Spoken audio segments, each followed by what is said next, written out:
मित्रांनो, महाराष्ट्र शासन महिला व बालविकास विभाग अंतर्गत हा जी-आर असणार आहे। या जी-आर मधून आपण आज काय पाहणार आहोत तर ई-केवायसी केल्यानंतर लाडकी बहीण योजनेमधील कोणत्या महिला बाद होणार आणि कोणत्या महिलांना योजनेचे पैसे पुढे चालू राहणार आहेत। कारण आता ई-केवायसी केल्यानंतर आपण सरकारला आपली सर्व माहिती देणार आहोत।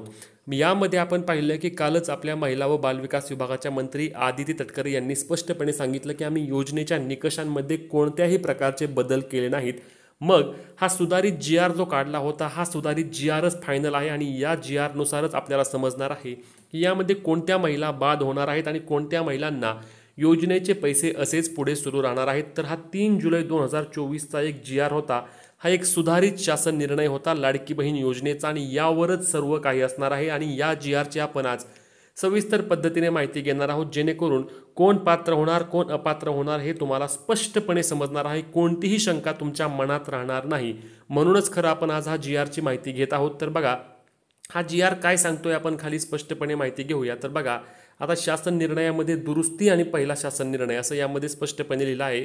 तर बघा दुरुस्तीमध्ये काय सांगितलेलं की महाराष्ट्र राज्यातील 21 ते 65 सुरुवातीला 21 ते 60 होतं, त्यामध्ये 5 वर्षाची वयोमर्यादा वाढवली होती। विवाहित, विधवा, घटस्फोटित, परित्यक्ता आणि निराधार महिला, एकच महिला यामध्ये बघा स्पष्टपणे लिहिलं आहे।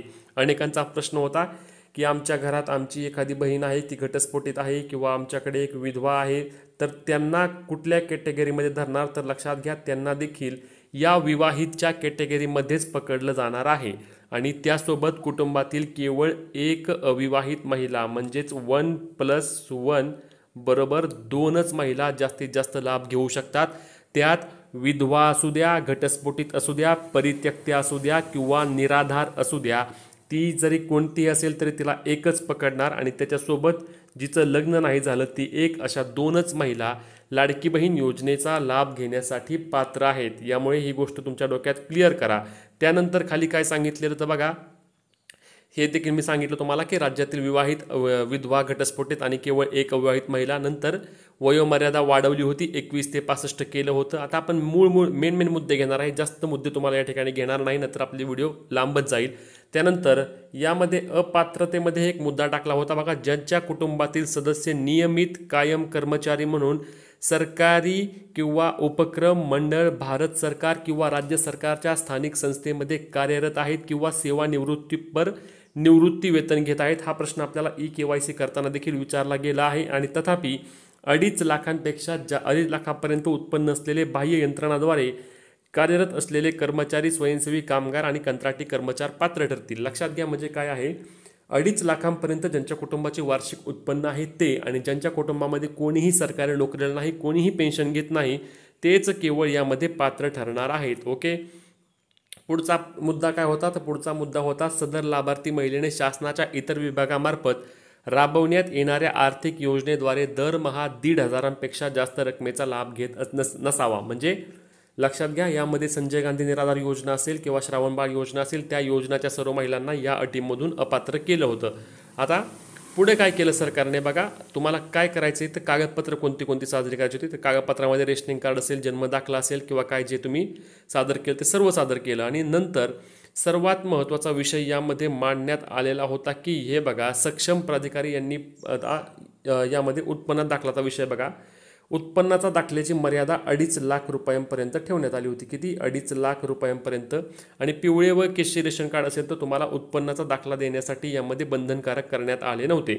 आता या गोष्टींमधून आपल्याला ज्या गोष्टी समजल्या, ज्या 2-3 गोष्टी अनेकांनी विचारल्या की कोण अपात्र होणार, तर या 7 अटींच्या व्यतिरिक्त इतर कोणीही अपात्र होणार नाही। त्याच्यामुळे लाडकी बहीणची केवायसी केली की आम्ही अपात्र होणार का असा जो प्रश्न अनेक लाडक्या बहिणी मागील काही दिवसांपासून विचारत आहेत, तर लक्षात घ्या तुम्ही जर अटी आणि निकषांमध्ये पात्र असाल तर तुम्ही यामध्ये अपात्र होणार नाही, तुम्हाला योजनेचे पैसे मिळतीलच। फक्त आता तुम्हाला कुटुंबामधील तुमच्या रेशनिंग कार्ड बघून घ्या, रेशनिंग कार्डमध्ये तुम्ही किती जणी लाभ घेताय ते तपासा। मी यामध्ये देखील सांगितलं आहेच की जर तुमच्या कुटुंबामध्ये जास्त लाभ घेत असाल तर सरळ एक काम करा, रेशनिंग कार्ड विभक्त करा, 2 रेशनिंग कार्ड करा आणि मग तुमची ई-केवायसी करून घ्या, जेणेकरून तुम्हाला योजनेचे पैसे चालू राहतील। कारण जर तुम्ही एका रेशनिंग कार्डमध्ये दोघी किंवा तिघी विवाहित आहात आणि तुम्ही तिघी लाभ घेत आहात आणि तुम्ही तिघींनी देखील तुमची ई-केवायसी केली आणि हे सरकारला अगदी 2 ते 3 मिनिटांमध्ये समजणार आहे आणि तुम्ही ई-KYC केलेले दिसेल तर सर्वांनाच यापुढे योजनेतून कायमस्वरूपी अपात्र केले जाईल आणि योजनेचे तुमचे पुढचे पैसे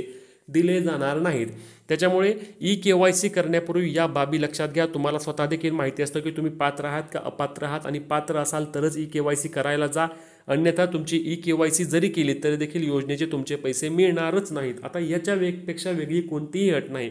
चारचाकी वाहनांचा विषय आहे तर चारचाकी वाहन तुमच्या कुटुंबामध्ये कोणाकडे जरी असेल तरी देखील तुम्हाला योजनेतून अपात्रच करणार आहेत। त्याच्यामुळे चारचाकी गाडी असेल, आता यामध्ये ट्रॅक्टरचा विषय आहे की आमच्याकडे ट्रॅक्टर आहे तर आम्हाला अपात्र करणार का, तर ट्रॅक्टरला यामधून वगळण्यात आले आहे। काही महिलांचं मत आहे की आम्ही हप्त्यावर गाडी घेतली आहे।